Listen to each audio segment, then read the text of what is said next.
jika bicara tentang PSM ini, sebenarnya ini adalah nature atau nurture. Yang ada di buku saya Jangan Sampai Menyesal, itu ada satu bab khusus membahas apakah itu nature atau nurture. Kalau dari segi medis sendiri, memandang PSM itu bagaimana sih, Dok? Sebenarnya ada orang-orang yang memang sejak lahir dia memiliki kecenderungan untuk menyukai hubungan seks dengan sesama jenis.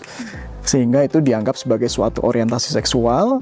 Kalau dari segi ketahanan keluarga sendiri seperti apa, Prof? Ketahanan keluarga menjadi meluas karena bagaimana perlindungan terhadap anggota keluarga, mengenali risiko-risiko yang ada, dan itu menjadi kesadaran bersama. Baik. Assalamualaikum warahmatullahi wabarakatuh. Apa kabar Sobat IPB? Selamat datang di IPB Podcast dan bertemu lagi dengan saya Winekawati.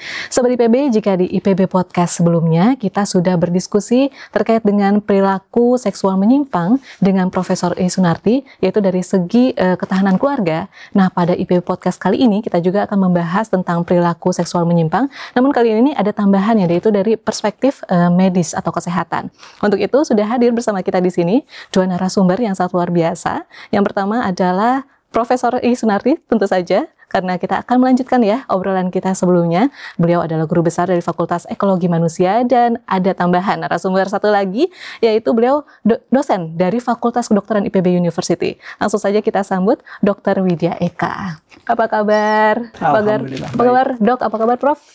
Alhamdulillah baik. Ini kita bertemu lagi ya, Prof. Iya. Ya. Berarti ini podcast kedua terkait dengan perilaku seksual menyimpang, dan ini dalam rangka edukasi ya. Yes, tentang tentu dalam rangka edukasi, dan ini juga sudah hadir juga Dr. Widya Eka yang nanti akan memberikan kita perspektif-perspektif ya terkait dengan PSM ini dari segi medis atau kesehatan begitu ya. Oke. Mungkin untuk memulainya nih saya ke Prof. Is dulu ya, Prof ya. Baik, berarti langsung saja nih Prof ya, saya ke Prof dulu. Pertanyaan pertamanya, jika bicara tentang PSM ini, sebenarnya ini adalah nature atau nurture? Oke, jadi itu seringkali dijadikan sebagai alasan bahwa kalau seseorang punya orientasi seksual menyimpang, misalnya mengklaim dirinya homo atau bisex ya, itu mengatakan ini kan kodrat, ini kan bawaan, ini kan genetik. Nah, ternyata secara singkat dari hasil kajian yang ada di buku saya Jangan Sampai Menyesal, itu ada satu bab khusus membahas apakah itu nature atau nurture. Intinya adalah itu bukan nature, bukan genetik, bukan bawaan, tapi dia adalah karena faktor lingkungan. Baik juga misalnya termasuk bagaimana seorang ibu yang sedang hamil mengkonsumsi obat-obat tertentu, kemudian berpengaruh secara hormonal yang kemudian akan bisa membawa kecenderungan, tapi bukan sebagai genetik. Itu juga bisa diperbaiki. Jadi kasarnya sampai kalaupun itu ada sedikit perubahan hormonal di dalam hasil-hasil riset itu pun bisa diperbaiki karena bukan genetik yang sifatnya kromosom yang membuat seseorang seperti itu dan tidak bisa diubah begitu. Dan contoh-contohnya banyak sekali, riset-risetnya juga banyak sekali, cukup terang benderang bahwa orang yang asalnya normal kemudian menjadi homo gitu ya, itu kan nggak mungkin asalnya normal kok, bisa punya istri, punya anak, seorang perempuan juga sudah punya suami, punya anak, kemudian tiba-tiba klaim bahwa dia declare bahwa dia adalah lesbi misalnya. Kan tidak mungkin gitu. Atau misalnya yang kembar identik, kembar identik dilahirkan dengan normal dua-duanya, kemudian dalam perjalanannya satu jadi gay, satu normal, kan berarti bukan karena faktor genetik. Kemudian juga hasil riset itu cukup banyak. Ada satu psikiater yang melakukan suatu riset terhadap 200 gay yang kemudian bisa sembuh. Artinya bahwa memang itu bukan karena faktor genetik. Baik. Intinya seperti itu. Tidak ada gen gay. Baik, berarti bukan nature. Bukan nature. Berarti ini lebih kepada nurture. Ya, hasil kajian sepanjang sejak diklaim bahwa itu adalah genetik tahun 1970-an, terus meningkat 80-90, riset-riset dilakukan, termasuk juga bagaimana riset tentang hipotalamus dan sebagainya, ternyata juga batalkan ya oleh riset-riset kemudian yang memang jauh lebih kuat. Baik, Prof. Kalau begitu saya jadi penasaran nih, Prof ya. Kalau dari segi medis sendiri memandang PSM itu bagaimana sih, Dok? Baik, terima kasih banyak Mbak Wina. Jadi memang untuk perilaku seks menyimpang dari sisi medis itu kategorinya sudah ada. Dan ini sebenarnya berubah.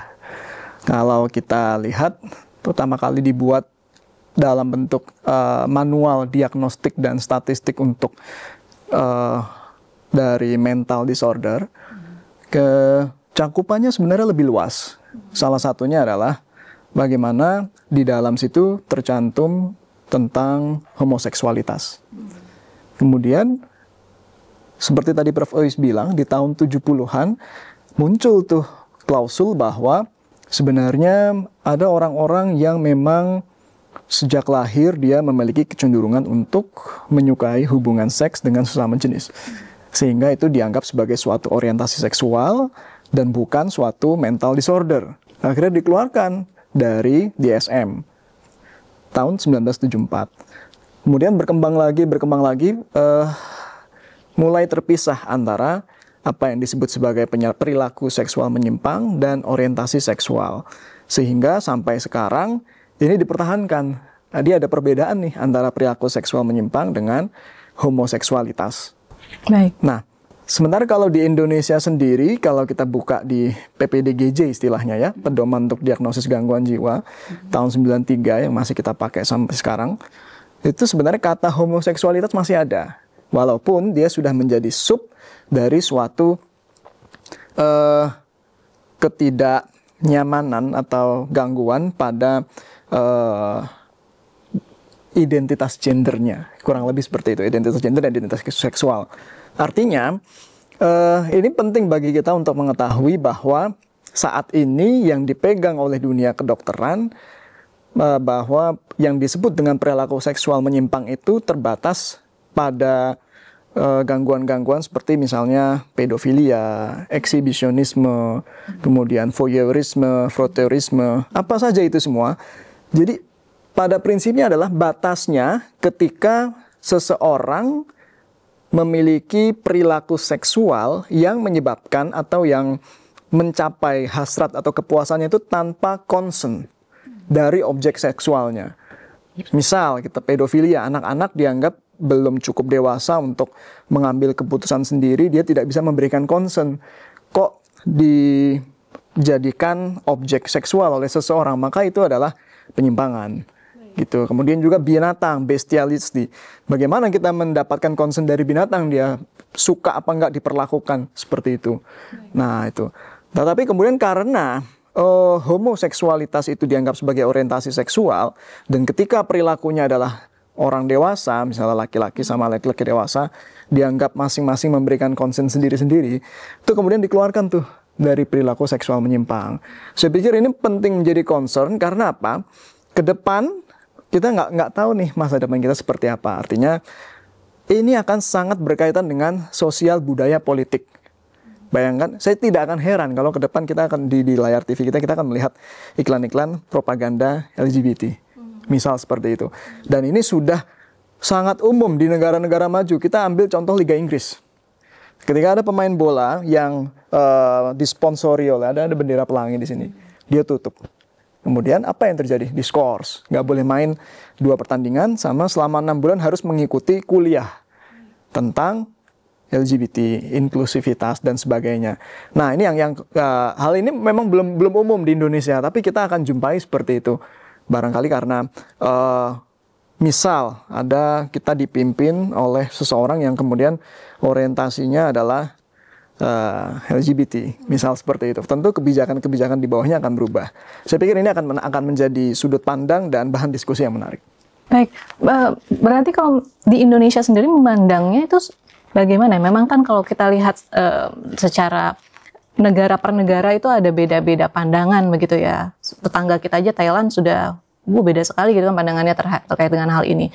Bahkan mereka sudah mengakui banyak jenis, sekali, ya jenisnya juga udah diakui banyak sekali gitu kan, ekspresi gendernya gitu kan, lalu pernikahan sesama jenis juga sudah divalidasi di sana begitu.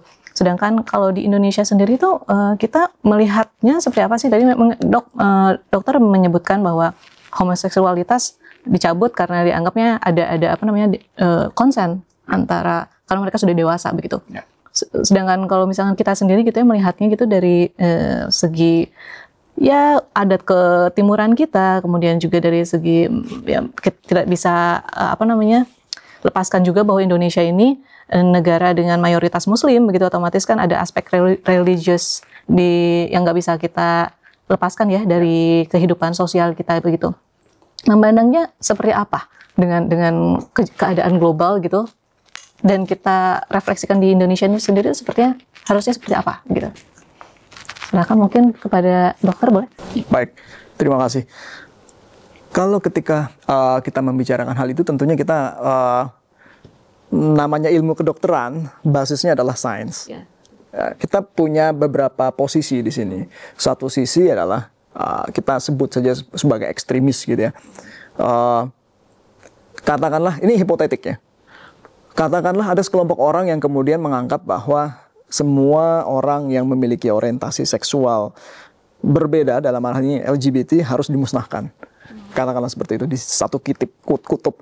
Di kutub lain ada kumpulan atau katakanlah komunitas gitu ya, di mana LGBT ini harus dipropagandakan. Semua orang harus memahami, menghargai, dan tidak keberatan ketika mereka menunjukkan afeksinya. Katakanlah begitu.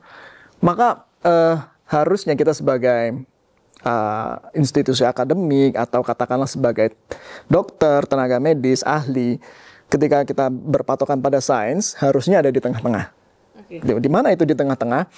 Tengah-tengah itu gini. Pertama adalah problemnya, tadi Prof. sempat bilang bahwa orang-orang yang berada di kutub sebelah kanan ini mempropagandakan bahwa ini tuh sebenarnya sesuatu yang muncul dari lahir. Gitu. Kalau kita buka katakanlah misalnya situs kedokteran yang berkaitan dengan atau memiliki subtopik tentang LGBT, kita akan dapatkan tuh mereka mengambil referensi bahwa ternyata ketika di MRI bagian otak orang-orang yang homoseksual itu berbeda dengan orang normal. Oke. Nah, masalahnya adalah ketika memandang penelitian-penelitian semacam ini, kita harus hati-hati. Kita sebenarnya tidak tahu apakah dia tidak normal kemudian jadi LGBT, atau dia jadi LGBT dulu kemudian otaknya menjadi tidak normal. Itu yang kita nggak bisa lihat. Gitu. Di sisi lain, orang-orang yang berada di kutub ekstrim lainnya juga menganggap bahwa kita ini nggak mungkin dari awal berubah kemudian menjadi katakanlah berbeda orientasi seksualnya begitu saja. Pasti ada sebab-sebab lain yang kemudian dialamatkan kepada kutub seberang sehingga terjadi diskriminasi. Begitu. Nah, bagaimana berada di sikap tengah ini yang memang sampai sekarang kita belum punya. Kenapa? Karena memang diskusi seputar topik ini masih berkisar kepada kutub-kutub ekstrim tadi. Contoh misalnya adalah ketika ada baru-baru ini ya tahun 2021 ada perda di Kota Bogor bahwa sebenarnya kita harus melindungi terhadap munculnya propaganda seperti itu. Muncul tentangan yang keras dari kutub kanan gitu ya, bahwa ini mendiskriminasikan kami, ini mendiskreditkan kami, membuat kami tidak bisa hidup, tanda kutip. Nah, bagaimana sebenarnya kita bisa berbicara duduk bareng antara institusi akademis yang berbasis sains, kemudian pemegang kebijakan, komunitas tersebut, dan juga ini yang sering dilupakan, bahwa sebenarnya ada orang-orang yang memang tidak nyaman dengan propaganda-propaganda tersebut. Begitu. Saya pikir kalau kita boleh gunakan analogi, contoh kita ambil sesuatu yang netral, duren. Duren itu netral, ada yang suka, ada yang nggak suka. Tetapi ketika masuk pesawat, tidak boleh sampai tercium, kan gitu ya. Yeah. Nah, saya pikir ini yang perlu dipahami terutama oleh kelompok ekstrim yang di sebelah sini, bahwa ada juga orang-orang yang memang nggak suka ketika hal-hal semacam itu dipertontonkan. Nah, masalah batasnya sampai mana ini yang kemudian perlu dirincikan sebenarnya. Apakah contoh misalnya transvestisme? Sebenarnya itu bukan orientasi ya, tapi itu sudah masuk gangguan mental disorder. Ada di PPDGJ. Itu adalah di mana ketika orang merasakan kepuasan ketika memakai baju lawan jenis, ya kan? Tapi itu kan jadi mata pencaharian bagi sebagian orang. Dalam hal ini katakanlah misalnya artis gitu. Nah, batas-batas semacam ini yang kemudian perlu kita diskusikan sebenarnya bagaimana sih satu titik itu. Kemudian titik lainnya adalah misal bagaimana dengan dua orang pria dewasa yang jalan bergandengan tangan. Apakah itu kemudian menjadi batas yang seharusnya tidak dipertontonkan misalnya gitu. Nah, itu saya pikir sesuatu yang kalau menurut saya ya, jadi kalau misalnya ada suatu institusi akademis misalnya, kemudian melarang hal seperti itu apakah dibolehkan atau tidak? Apakah kemudian institusi akademis tersebut mendapat label sebagai sesuatu yang tidak inklusif misalnya, karena tidak membolehkan hal itu terjadi, atau sebenarnya ini seperti pesawat yang ya memang sebagian orang tuh nggak suka dengan bau duren gitu misalnya. Jadi ya wajar di dalam pesawat itu duren, misalnya mau bawa duren dia harus terbungkus rapat, baunya nggak boleh kecium. Yang tahu cuman yang bawa aja, misal seperti itu. Nah, diskusi-diskusi ini mungkin perlu diperbanyak. Perlu diperbanyak ya, karena memang diskusi tentang PSM ini dianggapnya masih banyak yang tabu mungkin ya menganggapnya begitu, sehingganya tidak banyak dibicarakan, dianggapnya sebagai apa ya, masalah masing-masing orang gitu. Tapi kan sekarang masalah masing-masing orang ini tadi itu dengan adanya perkembangan zaman, lalu gaya hidup juga berubah begitu kan. Akhirnya orang semakin berani untuk mengekspresikan diri begitu, dan akhirnya seperti dokter bilang muncullah propaganda seakan-akan ya kalian harus terima gitu, inilah ekspresi kami, mungkin seperti itu ya. Nah, kalau dari segi ketahanan keluarga sendiri seperti apa, Prof? Oke, saya ingin nyambung dulu nih ya dari pembahasan yang menarik dari Dr. Widya, kemudian juga analoginya juga itu real ada kita hadapi ya. Artinya bahwa bagaimana cara yang terbaik itu sudah value di situ, karena dalam hidup itu pasti tidak akan pernah lepas dari value. Oleh karena itu landasan filosofis di dalam kita hidup bernegara, berbangsa bernegara, sampai kemudian pada kehidupan di unit sosial terkecil, individu, keluarga, kemudian masyarakat, itu mau nggak mau pasti akan terkait dengan landasan filosofis kehidupan berbangsa bernegara, itu Pancasila. Misalnya contohnya sila ketuhanan yang Maha Esa. Ada lagi landasan yuridisnya, Undang-Undang Dasar 45, turunannya ada KUHP dan sebagainya, ada undang-undang yang ada di Indonesia itu seperti apa? Karena kita kan mengakui tentang hak untuk beragama. Kemudian pengakuan terhadap hak asasi manusia ada juga di Undang-Undang Dasar 45 yang versi di amandemen ya. Nah, namun di dalam hak asasi manusia yang dinyatakan di Undang-Undang Dasar 45 juga ada kekhususan bahwa hak asasi manusia itu harus berlandaskan nilai agama dan kepercayaan yang dianut. Jadi tidak semuanya apa maunya orang itu juga bebas karena atas dasar hak asasi manusia. Nah, kalau seringkali orang yang mengklaim bahwa menjadi seseorang yang misalnya orientasi seksualnya adalah beragam tadi yang non hetero, itu kemudian mengatakan ini kan hak asasi aku gitu ya. Nah, ternyata kalau di dalam DUHAM, Deklarasi Umum Hak Asasi Manusia menurut PBB, itu pun mengakui adanya hak asasi manusia berdasarkan nilai-nilai kekhususan di setiap negara. Baik. Jadi tidak selalu harus mengacu kepada yang ada di PBB. Misalnya kalau PBB, misalnya HAM-nya PBB itu mengakui tentang inklusivitas, termasuk pengakuan terhadap mereka yang orientasi seksualnya menyimpang menurut kita. Kalau negara kita mengatakan itu menyimpang, maka itu dihargai. Tidak selalu menggunakan landasan yang dari hak asasi manusianya PBB. Jadi ada landasan filosofis, ada landasan yuridis.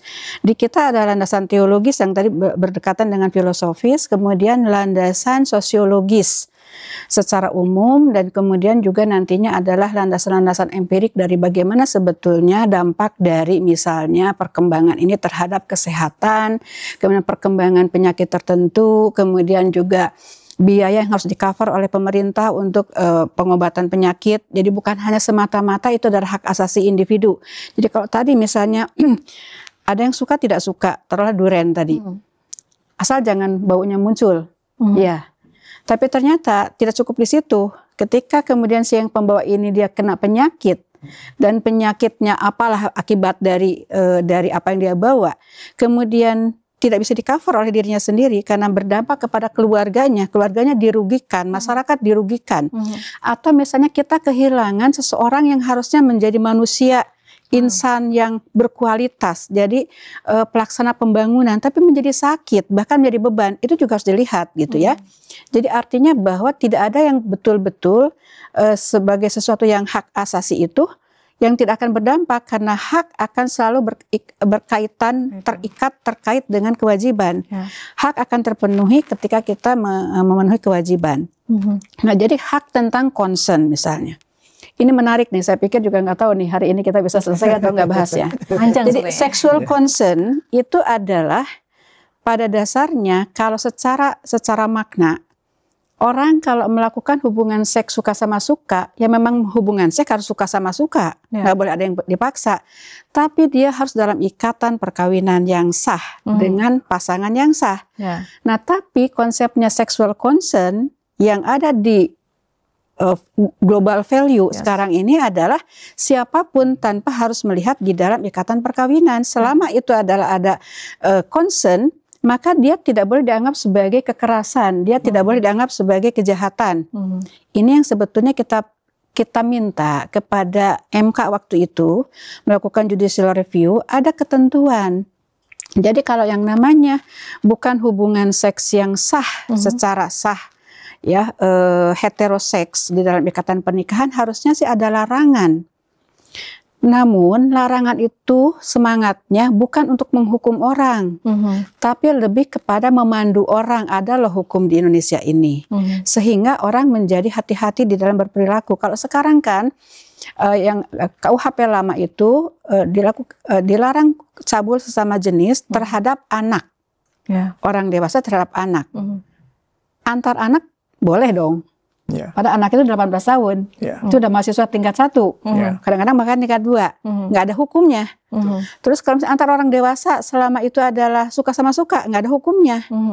Nah, itulah yang kemudian kita inginkan, harusnya ada larang. Bagaimanapun juga Pancasila yang kita yakini sebagai apa dasar kehidupan bersama gitu ya, sila ketuhanan yang Maha Esa. Kemudian juga agama yang kita yakini dan itu adalah konstitusional.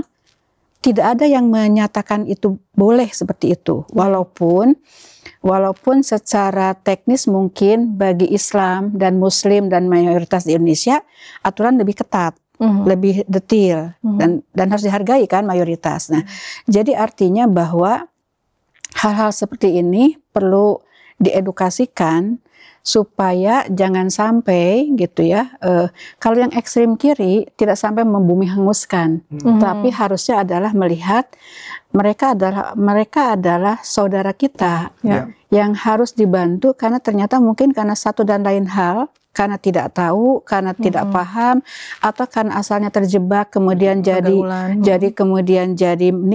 nyaman di situ. Mereka adalah anggota keluarga, ya kan, bisa si suami, bisa si istri, bisa anak. Tidak ada keluarga yang akan menerima itu dengan senang hati. Gitu. Kecuali kalau nanti value-nya memang sudah berubah. Nah, oleh karena itu adalah hak kita juga untuk melindungi anggota keluarganya yang tidak menginginkan ada 1, 2 sebagai pelaku atau sebagai korban atau sebagai memang yang sudah menjadi gaya hidup pilihan. Saya yakin tidak ada yang menginginkan itu, karena faktanya bahkan orang yang keluarga yang liberal sekalipun ketika tahu anaknya misalnya menyatakan saya lesbi dan bawa pasangannya, mereka juga shock, mereka juga tidak mau. Tapi memang ada keluarga yang saking kemudian menghadapi ketidakberdayaan, tidak tahu harus meminta tolong kemana, konflik terus-terusan, dan itu melelahkan, maka lama-kelamaan kemudian menerima. Dan ini sudah mulai terjadi di keluarga-keluarga kita. Menerima itu dalam artian menerima karena tidak berdaya, daripada konflik terus. Tapi kalau misalnya jumlah ini cukup banyak, lama-lama akan berpengaruh. Value akan berpengaruh. Artinya bahwa ke yang kanan ini bukan lagi karena gerakan, tapi karena memang suatu perubahan di masyarakat. Numbernya, jumlahnya udah cukup banyak, sehingga kemudian nanti pertama adalah cuek. kalau ada dorongan dari sedikit saja gerakan untuk kemudian meloloskan suatu undang-undang, itu dengan mudah akan masuk. Nah, pertanyaannya, apakah kita rela Indonesia menjadi satu negara yang akhirnya mengakui, menerima, bahkan melegalkan dalam suatu ketika pernikahan sesama jenis, bahkan melegalkan misalnya larangan konversi. Konversi itu termasuk misalnya kita nasehatin orang tua ke anak, itu dianggap sebagai upaya konversi. Itu bisa dihukum. Wow. Kemudian dosen, ketika ada misalnya mahasiswanya yang sedikit perilakunya seksualnya tertentu, kemudian dosen itu menasihati dan si mahasiswa tidak terima, itu dianggap kekerasan. Tapi kalaupun mahasiswa tidak terima, tapi dosen itu melakukan itu dianggap sebagai upaya konversi. Itu juga bisa dihukum. Dan itu sudah terjadi di puluhan negara. Undang-undangnya sudah 20 sekian negara mengeluarkan undang-undang larangan konversi terapi. Jadi nanti ada ustazah, ustadz, ya, ulama bisa dikriminalisasi, nggak bisa lagi untuk dakwah bahwa itu adalah nggak boleh. Nah, ini karena berjalan pelan-pelan.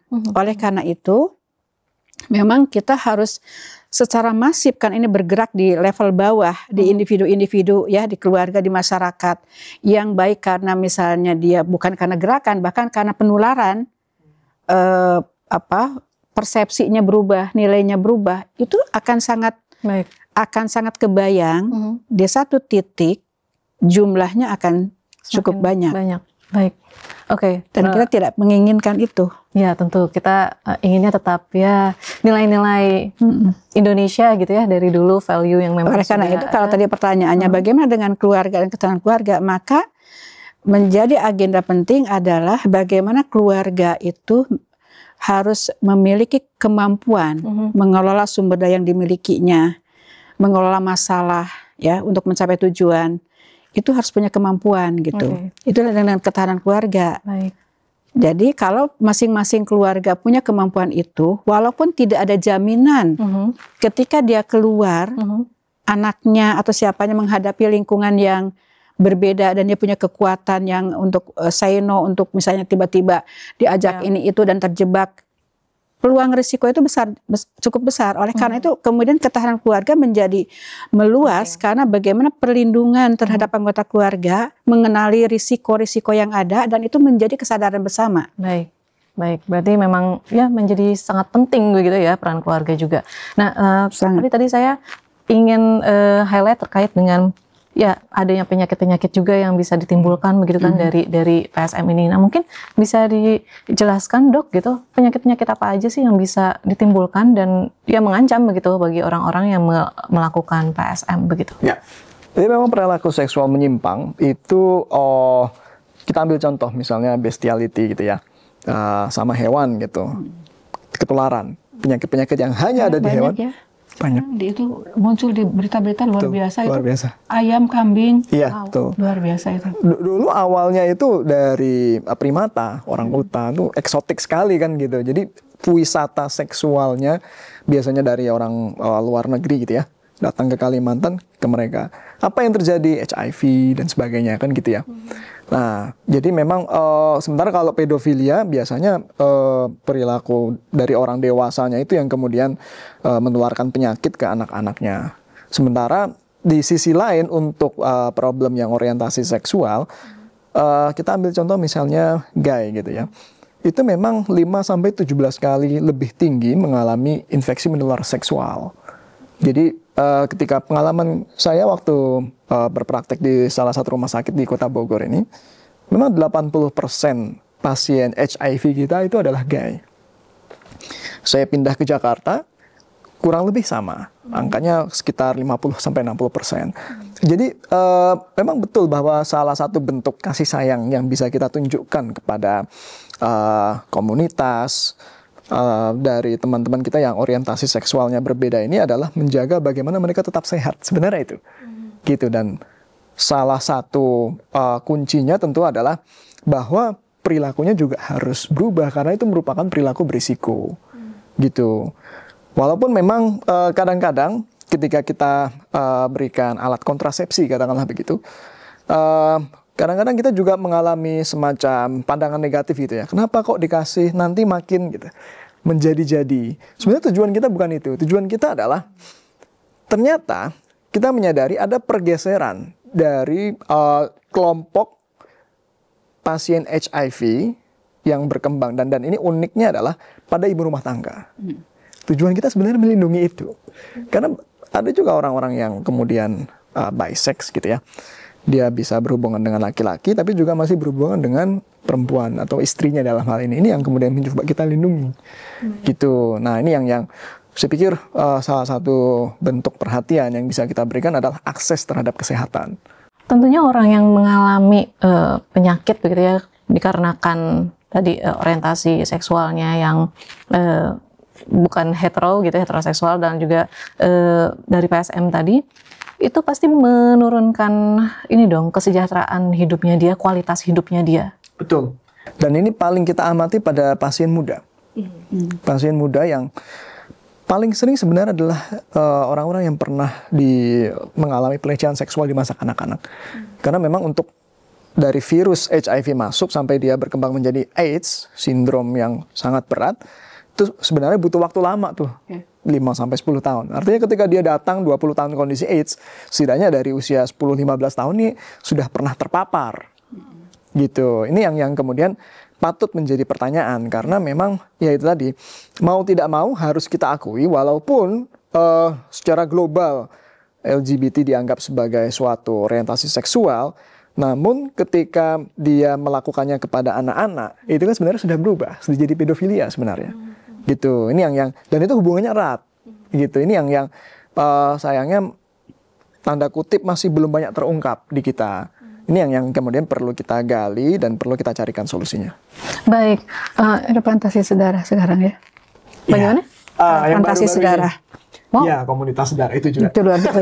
32.000 anggotanya. Ya, Grup di betul. Facebook ya. Ya, Fantasi sedarah. baru Artinya terungkap. bahwa anak-anak itu ya jadi objeknya. Ini kan Anggota keluarganya sendiri bahkan. menyeramkan sekali ya karena Sangat. berarti, apa ya? Apa yang mereka anggap itu hak mereka begitu ya untuk memiliki ekspresi ya seksual begitu, itu akhirnya berdampak secara sosial dan merugikan orang lain begitu kan. Terutama merugikan kelompok minoritas dalam ini anak-anak. Anak-anak bahkan mereka yang tidak bisa defend themselves Ya, gitu kan. betul. Ya, jadi memang hal ini apa ya, mau tidak mau memang harus kita diskusikan karena nanti akhirnya ya berdampak kepada generasi masa depan begitu. Jadi akarnya yang harus dilihat. Akarnya Kalau gitu sampai ya. misalnya kayak fantasi sedarah itu, melihat itu tuh sebagai sesuatu yang bukan hanya laser, tapi juga hak. Bahwa nggak apa-apa gitu. Nah itu. Kenapa bisa sampai seperti itu? Bahkan terhadap orang yang harusnya dilindungi. Artinya kan ada masalah dengan value. Ya. Ketika orang sudah terbebas, membebaskan diri dari ikatan nilai-nilai yang membuat mereka takut, mereka malu, itu udah hilang. Bisa kebayang nggak kehidupan seperti apa? Baik. Bahkan keluarga bukan lagi tempat yang aman buat seseorang. Ya. Selama ini kan kita selalu menjargonkan keluarga itu adalah unit sosial terkecil, tempat nyaman, tempat apa. Ketika kemudian itu dirusak, terus harus kemana? Bentuk kehidupan apa yang harus dijalani oleh orang? Dan ya memang sangat menyedihkan sekali ya melihat kasus yang grup fantasi sedarah. Itu memang sangat menyedihkan sekali karena balik lagi anak-anak menjadi korban utama. Kebanyakan gitu. anak-anak. Kebanyakan anak-anak. Saya pernah lihat salah satu capturean dari grup itu dan memang menyedihkan sekali. Gitu. Kalau bisa kembali lagi kepada tadi penyakit yang bisa dihasilkan gitu dari aktivitas tersebut, itu apakah bisa diobati atau tidak, Dok? Bisa, jawabannya bisa diobati. Namun memang pengobatannya seumur hidup. Oke, kalau kita bicara misalnya HIV gitu ya, kita akan berikan antivirus untuk menekan jumlah virus di dalam tubuhnya sehingga tidak menimbulkan penyakit dan tidak menular. Tapi perlu diingat, minum obat seumur hidup itu bukan sesuatu yang gampang tuh. Banyak yang kemudian drop out. Nah, kita di tengah jalan dia putus, tidak minum obat karena merasa sudah baikan. Ini yang keliru. Dan ketika dia putus obat, seks itu sebenarnya kebutuhan primer. Artinya orang tuh sulit kita harapkan untuk tidak berhubungan seksual selama katakanlah 3 bulan, 6 bulan gitu. Begitu dia tidak minum obat dan dia mencari, dia datang ke istrinya misalnya seperti itu kalau dia laki-laki ya, dan sebaliknya penularan terjadi. Nah ini yang kemudian bisa merusak apa yang sudah kita usahakan gitu. Dan HIV ini kalau dari ibu itu bisa menular ke anaknya atau gimana ketika melahirkan atau seperti apa? Bisa. Ya memang kalau kan? ya kita kalau kita tidak melakukan usaha preventif, artinya tidak diberikan obat, kemudian untuk persalinannya tidak diperhatikan, bagaimana dia bisa menularkan ke bayinya. Wow, baik. Jadi kan ada MLM ya, multi level penambahan yang semakin banyak gitu kan? Baik. Dok, kepada Prof ya, ini terkait dengan itu tadi. Kita kan memang di sini masih punya pegangan value religious di Indonesia, begitu keagamaan, dan juga value ketimuran mungkin yang masih ada di Indonesia. Namun tadi balik lagi, sekarang ini kan kita dianggapnya apa ya, banyak dari kita, mungkin anak muda kita juga gitu memandang look up to Western lifestyle gitu ya, sebagai nilai yang modern misalkan seperti itu. Nah ini tuh baiknya seperti apa sih sebenarnya kita menyikapinya gitu, bahwa sebenarnya modernitas itu apa sih? Gitu. Modernitas tanpa batas. Yang hal-hal modernitas yang positif tentunya kita harus gunakan. Tapi kalau modernitas di situ termasuk adalah bebas nilai, maka manusia kan harusnya tidak bebas nilai. Ya. Oleh karena itu kembali siapa yang menginternalisasikan nilai-nilai itu? Jadi kalau keluarga tidak melakukan peran internalisasi nilai sebagai manusia, untuk apa dia hidup, untuk apa sih dia tuh dilahirkan ke muka bumi, mengenal tentang siapa penciptanya, kenapa harus ada aturan dan kepatuhan, karena manusia itu lemah gitu ya dan diciptakan dan sebagainya, maka itu akan membuat orang itu tidak punya panduan dan pedoman. Ketika ada gangguan, ketika ada godaan seperti tadi, kebutuhan untuk disayang, berkelanjutan, seksualitasnya muncul, itu dengan gampang karena tidak ada nilai yang diajarkan bahwa mana yang boleh, mana yang tidak boleh. Baik. Mana yang baik, buruk, mana yang halal, haram. Nah, kalau itu tidak diajarkan di keluarga dan di lingkungan pendidikan primer, ya misalnya kelas sekolah atau misalnya ikut ngaji dan sebagainya, maka anak tuh tahu dari mana. Apalagi dengan godaan yang sedemikian rupa, lihat di gadget ya, di medsos, bagaimana terpapar oleh hal seperti itu, maka akan sangat mudah. Dan kalau saya lihat sekarang, dengan melihat di medsos aja, medsos itu kan sebetulnya adalah fenomena gunung es ya. Itu yang namanya perilaku seksualitas masyarakat kita, remaja dan anak itu udah luar biasa. Ya. Saya nggak tahu ya, melihat cara menarik horeg yang erotis, itu tidak dianggap masalah oleh masyarakat dan ditonton. Itu gerakannya gerakan erotis, hubungan seperti sedang melakukan hubungan seks. Bahkan sholawatan di pengajian, gerakannya erotis gitu. Dan itu adalah para perempuan pakai jilbab. Ini kenapa bisa terjadi sih? Kenapa ini bisa terjadi? Itu pertimbangannya. Bahkan di suatu pertemuan dan sebagainya yang seharusnya menjaga nilai itu, bahkan sekarang sudah enggak gitu.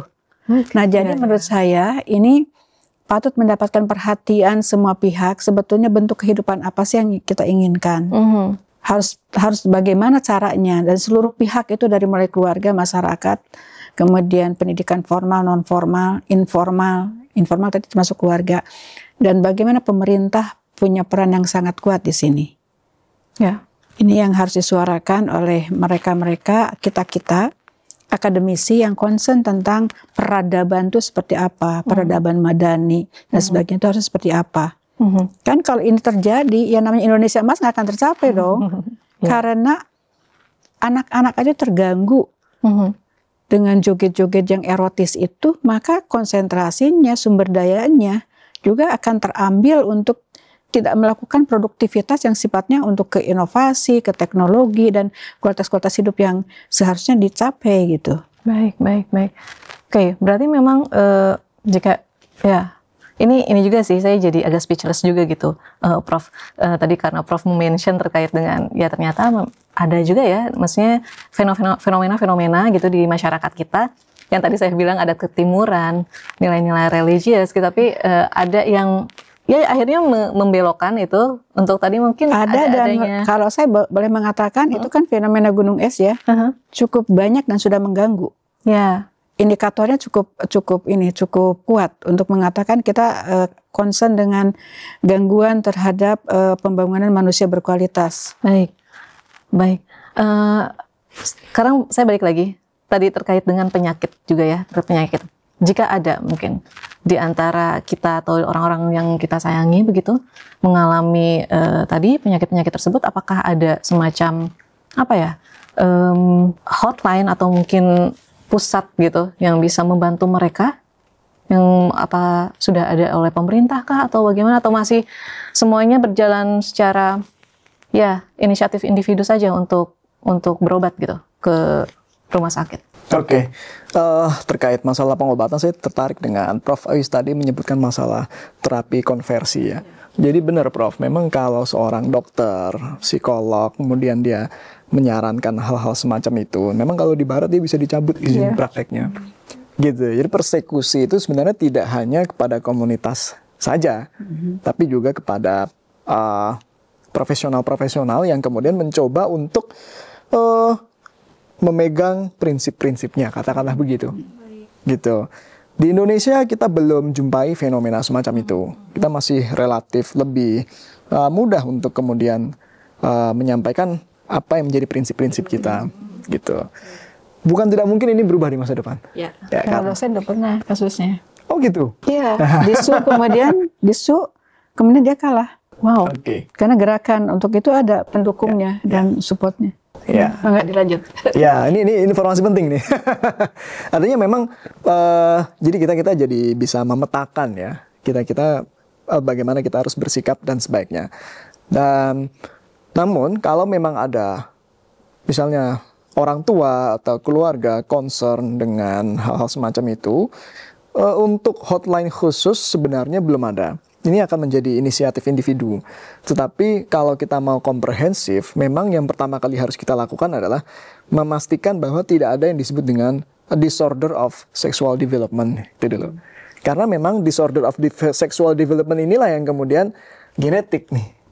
Tapi dia bukan gangguan pada perilaku seksual ataupun pada orientasi seksual. Tetapi dia memang ada permasalahan pada kromosom dan gen, sehingga itu yang menyebabkan terjadinya perbedaan antara tampilan fisik dengan orientasi seksual misalnya. Saya ambil contoh pada kasus-kasus di mana terdapat congenital androgen insensitivity syndrome. Artinya androgen dalam hal ini adalah hormon, yaitu hormon testosteron atau hormon laki-laki, katakanlah begitu. Bisa jadi dia punya, tapi dia tidak punya sensitivitas untuk menangkapnya. Sehingga yang terjadi apa? Dia bahkan lebih perempuan daripada perempuan. Istilahnya begitu.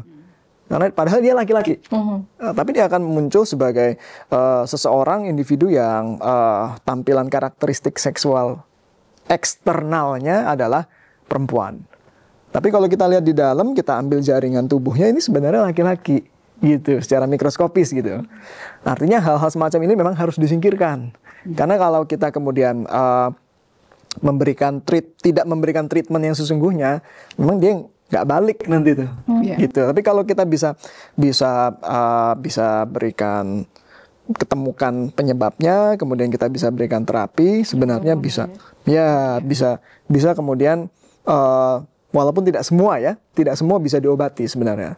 Tapi ketika ada yang bisa kita obati, seperti misalnya pada congenital adrenal hyperplasia, itu hasilnya akan lebih baik. Gitu. Itu satu. Yang kedua, kalau ternyata memang dari hasil pemeriksaan menyeluruh kita, oh ini nggak ada masalah apa-apa nih, berarti problemnya memang problem mental, problem psikologi. Tentu kita akan merefer kepada psikiater, psikologi, dan sebagainya. Itu masih ada tempatnya.